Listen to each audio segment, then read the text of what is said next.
Hey friendlies! So as I'm editing tonight's video for you, the As I See It video about fact checking, it's getting super long, so I'm going to break it into two. So you'll have a video this week and next Tuesday about fact checking. Today I'm talking about what you need to know that you personally are bringing to the table in any news story, in any research, in any fact checking that you're going to do. I'm going to dive into our own personal beliefs, our own personal biases, and I'm going to explain to you how that's going to affect your fact checking. So I think it's really important to talk about this, and then next week I'm going to talk about the tools, the tips, the tricks, where you can go to find accurate information, the most reliable sources. I'm going to talk about what a pundit is versus a journalist. I'm going to talk about media bias and talk about, does it really matter? Does media bias really matter when we're looking for truth? So stay tuned for today's video and be sure to subscribe for next week when I talk about the tools and everything for more fact checking. Let's get started. What's truth? Does truth even exist anymore? In a time in the country and maybe the world when Americans are more polarized than at any time maybe since the Civil War, with the internet where anybody with a camera, myself included, a pen, a blog, any kind of a platform can have an opinion and can spread information whether it's true or not, it's become harder than ever for many of us to figure out what the truth really is. And I think it's leaving many of us even thinking that there's really no such thing as truth anymore because everybody has an ulterior motive, everybody has a bias. Since I started my new series called As I See It, where I take a look at current events through the lens of history, I have seen so many comments from people who just don't believe anything anymore, except maybe their one or two news sources. They think that that is the only truth that there is. There's liberal bias and there's conservative bias, and people are just not only skeptical but cynical, and they don't believe anything, or they really want to find the truth but they just don't know how, or they don't know what to believe. So in today's As I See It video, I'm going to talk fact checking. Yeah, I'm going to talk, how do we discern fact from fiction on the internet, in the news, in the newspaper, and I'm going to give you some tools and some sources to help you get to the truth. There ain't nobody gonna do it for you. You got to find your own. Hi everyone, I'm Carolyn and welcome back to my life. I live in an RV, and up until this point I've done mostly RV living videos, but my videos have always had a political spin to them. Like I've said, since the very first video talking about why I left the rat race to move it into an RV, I think that was an act of activism. I think it was a political statement, at least for me it was.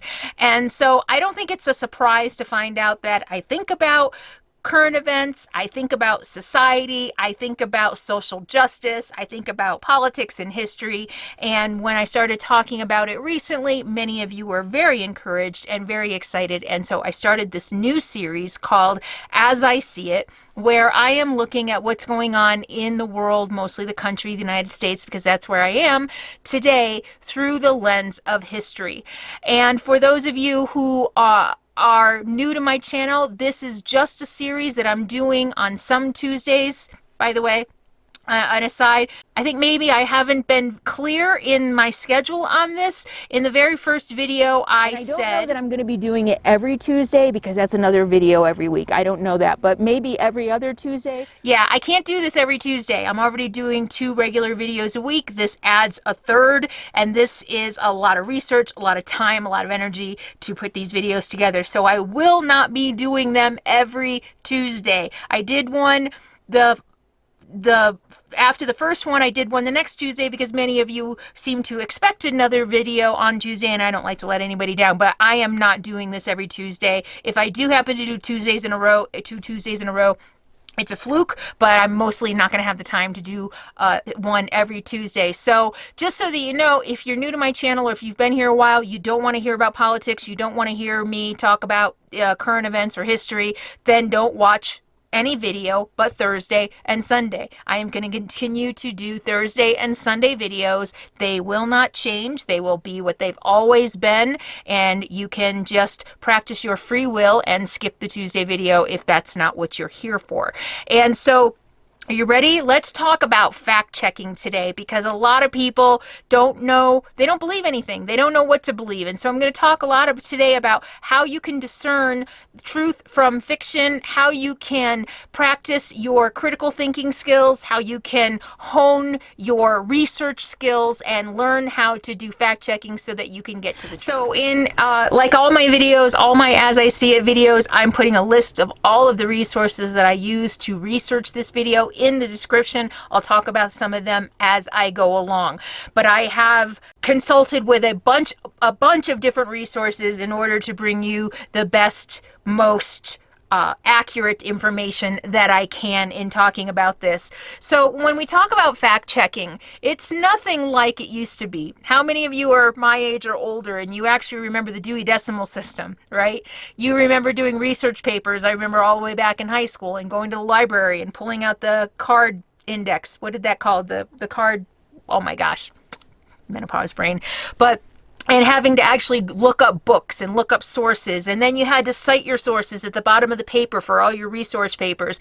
That seems to almost have gone away with the internet, when it's so easy just to Google something and find the information that we want to find. And I'm going to talk to you in a minute about the problem with that Google search and why it may not necessarily be giving you the truth.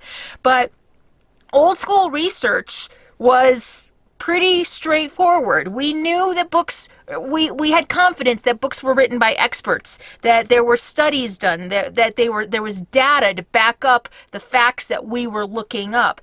We seem to have gotten a little complacent in our research skills since the internet, and we just tend to believe whatever comes up in our feed. And again, I'm going to talk about that in a minute. So before we talk, though, about fact checking, let's talk about what we bring to the table before we even start doing some fact checking. So I happened to watch recently, I have a lifetime membership. I think I bought a lifetime membership for MasterClass, and because I love to learn, I'm curious by nature. And one that I watched recently was Neil deGrasse Tyson, and it was about how to think like a scientist. And it's a very pragmatic approach to thinking and research. And so one of the things that he talked about right off the bat when looking at and analyzing data to find truth is to recognize our own personal biases. Every human being, it's a flaw with brain, with how we think. We all have biases. To deny that you are biased is to deny your humanity. We're all biased. Not only is it a built-in part of being human to help us process information faster, I think it's also part of our survival, part of our ancestral survival instincts, that we prejudge things based on past experiences, or we prejudge, we have biases against things that are new, things that look different from us, people who look different from us, and that's been part of our survival as human beings and how we have evolved to become still alive and around today. Personal biases, cognitive biases are just part of being human. And before we can start searching for truth, we have to admit our own biases. We have to acknowledge that we are biased. We have to take a look honestly at those biases. I, believe it or not, many of you who watch me and think that I'm just a blind sheep liberal, I look at my biases all the time. I double check myself all the time. I recognize when I think about something in a certain way, I recognize, okay, that was a bias. Let's take a step back. And I'm going to talk more about that in a minute. But personal biases can be anything that we believe to the core, to our very soul. It's something that we believe, and it can be just based on our upbringing. Oftentimes, it's based on religion. We just believe it no matter what. No matter what evidence is placed before us, we believe it. It is our truth. It's our truth. It may not be the truth, but it's our truth. And this is what a personal bias is. And we have to recognize that if we want to find truth. And so it could be religion. It could be just part of our environment growing up, but there's a lot of different, our own history. That's your personal bias. There's a lot of different things that go into a personal bias. There's also cognitive bias. And a cognitive bias is a systemic error in thinking that affects our judgment. It affects our decisions. And I'm going to explain what that error is here. So because our brain has limitations based so that we can process information, I mean, our brain is a pretty powerful, amazing thing, right? But it has to take shortcuts sometimes so that we can process information quickly, so that we can look at a car in front of us and know that it's going to cut us off, or meet a person on the street and know that they're friendly or foe right away. Our brain is processing millions of data points like in nanoseconds on a consistent basis, and so sometimes our brain has to take shortcuts, and that's what these cognitive biases are. It's a way for our brain to process lots of pieces of information super fast, and so it creates biases. Oh, there's a red car. Red car is always cut in front of me, and so this red car is gonna cut in front of me. You can see how flawed that is. Just because every car that up till this point has cut you off in traffic doesn't mean that this red car is going to cut you off in traffic. But that is the assumptions, those are the leaps, those are the shortcuts that our brains make so that we can process, so that it can process information and keep us safe and make judgments and decisions. So given the red car example, for the 5 times I have been cut off on this freeway, it's been a red car. So now when I see a red car, my brain goes puts on alert, not Freddy Krueger, but what's the other? Not but the what is that?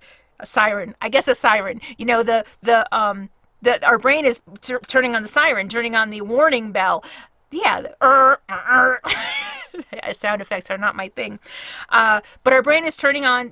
We see a red car. The brain says, be aware, be aware, be aware. That's a cognitive bias. That we think just because every car that cut us off was red, that this red car is going to cut us off. Can you see, using that example, how that bias could be used in other ways against people, against groups of people, against, different races, different religions, different political affiliations? Oh, I met 5 Trump supporters who were cheering Trump on for his locker room talk and thought all guys talk like that, and I talk like that, and it's okay to talk like that. So if every Trump supporter you meet up to a certain point says that, you're going to assume that the next Trump supporter that you meet thinks the same thing, that it's okay to grab women. That's a cognitive bias. And while that's your brain making assumptions to process information quickly, but that doesn't make it true. Another example of a cognitive bias is maybe you're a man who thinks it's chivalrous to open the door for women. And your whole life you've been opening doors for women because you think that is the chivalrous thing to do. You think it's respectful to women. And all of a sudden you're holding doors open for women and you're getting dirty looks. And someone even says to you, you know what, I can open the door myself. Your cognitive bias then starts to think, stupid feminists, they're all angry, they're all nasty, they're all mean because you met a few women who opened the door, who corrected you when you opened the door for them. So your cognitive bias is going to start thinking all feminists are angry and mean, and they're just going to be mad at me, and they're just going to say mean things to me. So do you see how cognitive bias can work to affect our judgment and affect our thinking? And that's why it's so important to take a look at our own personal biases, our own cognitive biases, the things that we have experienced. How is that affecting our judgment and our thinking today? And we all have them. We all do. So these biases help us make sense of the world, but they also influence the way we see the world. So while our brain is making shortcuts to help us process information, the flaw is that we start to see the world in that way. We start to see all Trump supporters as legitimizing assault on women. We start seeing all feminists as angry, mean women who are going to yell at me when I'm just trying to be nice. Does that make sense? So what are some of the signs that we have cognitive bias? Well, one of the signs is that we are only, we only allow sources, people, sources, news, information into our lives that agree, that uphold our bias. And that might even be, I'm going to go a step further and say that might not even be a conscious thing. But how many of you, men and women, can relate to always kind of getting into bad relationships, finding the wrong person, and they always kind of seem to be wrong in the same way, right? They don't respect us, they're abusive, they're mean. I think that our brain, once we have a cognitive bias, not only is our brain helping us make sense of the world, but it's also influencing the way we see and behave and relate to the world. And so once we start behaving or once those cognitive biases start affecting how we see the world, we start attracting more of to confirm our bias, right? It's a really important thing for us to recognize what our biases are.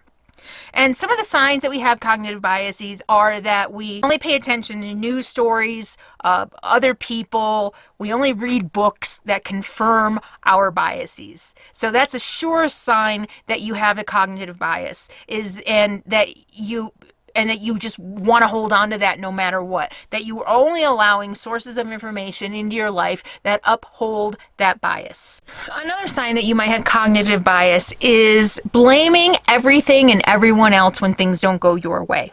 Instead of taking a look at the factors contributing to what you think or what your judgments are or your own behaviors or your own reactions, cognitive bias, a sign that you have cognitive bias is that you're blaming outside sources for what is not going your way. So back to the example of the man, the chivalrous man who opens the door for the woman, and the supposed feminist, I don't think he stopped to ask, are you a feminist? It just assumed because she said, I can open the door myself. The cognitive bias there of the man is he blamed the woman. Instead of looking at his own action in a more objective way, and instead of saying, well, maybe she was just having a bad day. Maybe she was just having a fight with her boyfriend. Maybe her boyfriend is abusive and she was just really upset that day. Or maybe her boss has been belittling her at work and treating her like a child, and then she's going into a store and a strange man she doesn't know makes an effort to open the door for her, and she's feeling belittled. She's feeling, like she's rendered helpless by this man. I can open the door myself. And rather than trying to understand how that could be viewed, that while I think I'm being chivalrous, my cognitive bias is I'm being chivalrous. Her cognitive bias is something completely different, but my cognitive bias says this is a chivalrous act, and I'm being chivalrous. I'm being nice. What is wrong with her? That's cognitive bias. His cognitive bias also showed in that the fact that she didn't appreciate his chivalry, she must be an angry feminist. That's another cognitive bias. She couldn't have just been a woman having a bad day. She had to be an angry feminist. That's a cognitive bias. Another sign of cognitive bias is attributing other people's success to luck while taking great personal credit for your own accomplishments. I worked so hard. I sacrificed. I went through so much. I ate ramen noodles. I was poor. I was this. I was that. And my accomplishments I earned. Wholeheartedly I earned, but yours were luck. That might be a sign of cognitive bias. Again, you're not able to get outside of your own judgments, your own way your brain is trying to make sense of the world, taking a shortcut for you, and showing you that if you worked really hard for your success, maybe that person too, but instead you're so wrapped up in your own bias that you can't see someone else's truth, someone else's bias. So those are some of the signs. There's a few more. It's from Very Well Mind. I will put it in this description so you can look below. And what are some of the causes of cognitive bias? And we all have cognitive bias. Some have more than others. Some are more aware of their biases than others. But what are some of the causes of cognitive bias? And I think it's really important to understand this, to recognize it before we can find what real truth is. Not just our truth, but the truth. So individual motivations. And this is going to come in later when we're talking about how to identify credible news sources. If I have a cognitive or personal bias, so does that person. Okay, so what is that person's cognitive bias is telling them about me and about the world around them and about reality? And so some of the causes of cognitive bias are your own motivations. This whole thing about I worked hard for my success, I sacrificed, but yours was just luck. Or, to turn it a little political, yours was an entitlement. You got yours because it was handed to you. You got yours because you were rich and you had a silver spoon in your mouth. Or you got yours because you were on welfare. Or you got yours because of affirmative action. I had to work really, really hard for mine, but you didn't have to. Yours was luck, or yours was handed to you. So what is your motivation there? Your motivation is to prop yourself up, to make yourself feel better, to justify some political or religious or social belief, or to fit in with your friends who believe all the things, that you're thinking. And so it's really important to understand that a cause of a cognitive belief could be an individual or your social group, your family group, the people around you. It could be part of a motivation. So it's really important to look at our motivations. What is my motivation here? Why am I doing this? Why am I thinking this? Why am I putting that person down and lifting myself up? What's my motivation there? So that's really important. Another thing I just kind of touch on is social pressure. It might be part of your social group to believe a certain cognitive bias. And it's really important to recognize that, well, if I don't believe that all those other people were given handouts to succeed, and I stand up to my friends who believe that, then I'm not going to be part of that group anymore. And so that could be a really huge motivation for asserting your cognitive bias and holding on to it and not letting go, and not being willing to accept and acknowledge that it's a bias, and it's not your bias. It's not necessarily the truth. Does that make sense? And the third one, and this is huge on the internet, we see this all the time. The third cause of a cognitive bias is emotion. We are so emotionally wrapped up in mainly our personal biases around our history, around our morals, around our religion, around our spirituality, around, especially these days, our political affiliation. We are so emotionally attached to those things. And I see this a lot with Christians. And I ask questions. I wasn't raised Christian. I don't understand that level of religiosity, of being religious. I consider myself a very spiritual person, but not religious in the organized religion aspect. So I ask questions. Help me understand how people get so emotional about a word. Help me understand how people get so emotional about anti-choice and the things. So it's really, I understand that these are very emotional issues, and the emotions of the person who holds the anti-choice belief are as strong as the emotions of the pro-choice beliefs.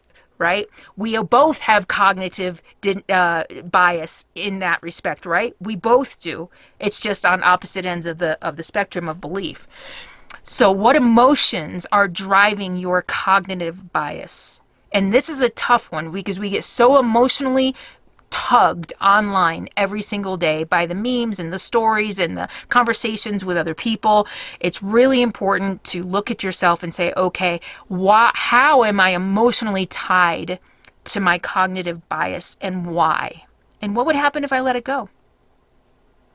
What would happen if I let it go? If I really, really want truth, if that's my real goal, to find truth, am I willing to let my bias go?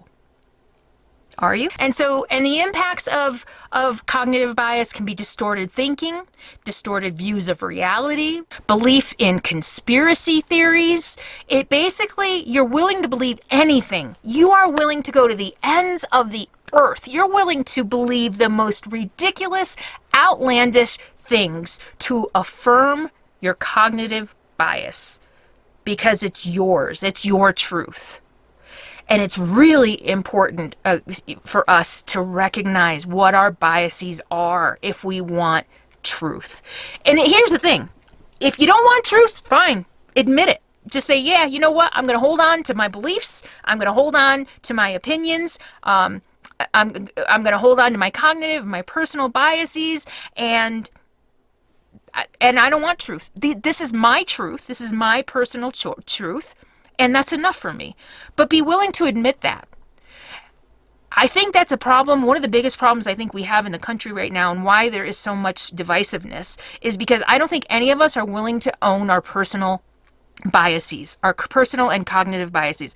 We want to make everybody else believe that our personal biases are truth. And they're not. Sometimes they are, but they're not. They are our truth. Your truth is not my truth. There is a truth. That truth lays out here somewhere. But your truth and my truth are not going to be the same. My cognitive biases are probably not going to be the same as yours, but the real truth, the science, the data, the proof lies out here somewhere. And we have to be willing to acknowledge and maybe even give up some of our personal bias if we want to get here. If we don't want to get here, then admit it. Say, yeah, you know what? I don't want to go there. I can't go there. Maybe I am so invested in my own biases, I think especially in religion, that I'm not willing to go here. Admit that. Say, yeah, you know what? I can't. I understand that may not be the truth, but it's my truth and I can't go there. I think maybe if we all could admit that, I could admit I'm not willing to go certain places. There are certain places I'm just not willing to go. And that's my own stubbornness and my own biases, and I'm willing to admit that. But I think for me, maybe not. Maybe this is a little delusional on my part, but I think for me, my cognitive bias is very strong. I'm going to go here and I'm going to look and I'm going to read and I'm going to research. I'm going to try to understand. I really do want to understand the truth. And I think most of my biases at this point, I'm not finding anything conclusive enough here to change my biases. And maybe you're feeling the same way. But at least I'm going out here and looking and exploring and being open to changing my biases if I can find enough conclusive evidence. And so far, I have not. Does that make sense? Does that make sense? But back to what I was saying, I mean, if you want to hold on to your cognitive biases and you are aware of that, and you're not even willing to go here to dabble around and look at different, truths, if you're not even willing to do that because you need this personal truth, admit it. I think it would save us all a lot of the divisiveness and stuff if we could just admit that, I'm just not willing to go there. Okay, I can respect that. I can understand that. But to deny this without going here and looking just because you can't let go of your own, that's a different story. And so how do we overcome these biases? How do we overcome our own cognitive biases? The first step to any change is awareness, right? Once you become aware of your own biases, then you can start checking yourself in different situations. When you see something online and, when you see a story or somebody challenges you and you immediately react like, no. Wait a minute. Is this my cognitive bias? If you can become aware and start exploring that, that's one step closer you get to this truth, the truth. Another way to start overcoming your own cognitive biases is to start becoming aware of the factors that contribute to that bias. Is it what you're watching? Is it who you're listening to? Is it who you're surrounding yourself with? Is it what you're reading? What are the contributing factors that are upholding and affirming and keeping in place, desperately keeping in place that bias? If you want to overcome that bias and you really want to start seeking the truth, not your truth, the truth, it's important to start recognizing what influences are keeping it in place. and maybe start reassessing those things that you're allowing into your life. And the final step is to, like I said, start challenging your biases. When you find yourself, the next time you see that red car on the highway and you start, oh God, they're going to cut me off, challenge that and say, well, okay, wait a minute. You know, has every red car I've encountered cut me off? No. I encounter thousands of red cars on the highway every single day going to work. It just so happens that the ones who have cut me off have been red, but that doesn't mean every red car is going to cut me off, because every red car has not cut me off. So start challenging your own biases. That's going to help you get closer to the truth. Okay? So now that's your own personal cognitive biases. Does that make sense? Did you understand? Again, there's going to be a lot of reading in the resource in the description below, so that you can look up this even more. And if you have MasterClass, or if you are thinking about signing up for it, definitely check out Neil deGrasse Tyson. It was really good. He's got a good sense of humor. He's really fun to listen to. So that's your own personal cognitive bias. There is also another bias, and that's called confirmation bias. Our biases feed into a really basic human need to feel special.